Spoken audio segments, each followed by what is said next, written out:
way of looking at why, after so many decades, centuries actually, since the emancipation, we have patterns of inequality that are enduring, they are stubborn.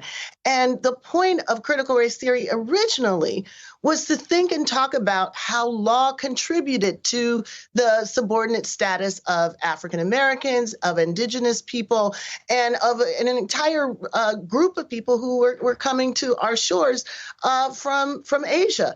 And the point was, quite frankly, to understand the problem in order to intervene in it, to understand why the greatest hopes for our republic were not being realized, even though these hopes were encoded in law.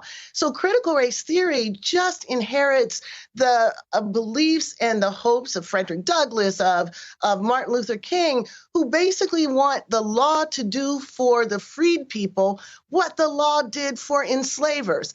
And we picked that up in the 70s and 80s after the civil rights movement to say, okay, so now we've had this big civil rights movement. We have all these laws in the books, but things really aren't looking as different as they should if we are really the society that we say we are. So we put about the task of understanding how law wasn't just the neutral referee. Law wasn't always on our side. In fact, law was less on our side than on our side. And we wanted to tell these stories in order to do better with the promises that are embedded in the Constitution. That's what's in critical race theory. So is critical race theory, is there a K through 12 curriculum that right now is being taught? I'm sorry, I know it's a dumb question, but is there a K through 12 curriculum on critical race theory that's being taught in schools around this country? Well, look, Joy, if it was news to most Americans that critical race theory was in K through 12, it was news to me too.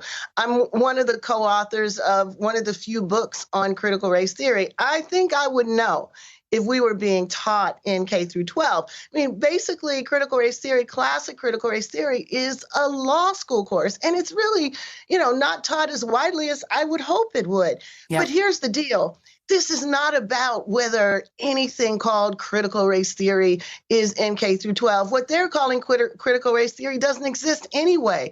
It is a backlash effort to reverse the racial reckoning unlike any we've seen in our lifetime.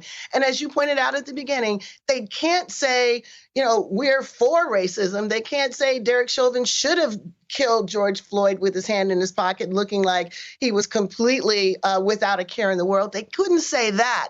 So they looked around and found a strange sounding theory that they could put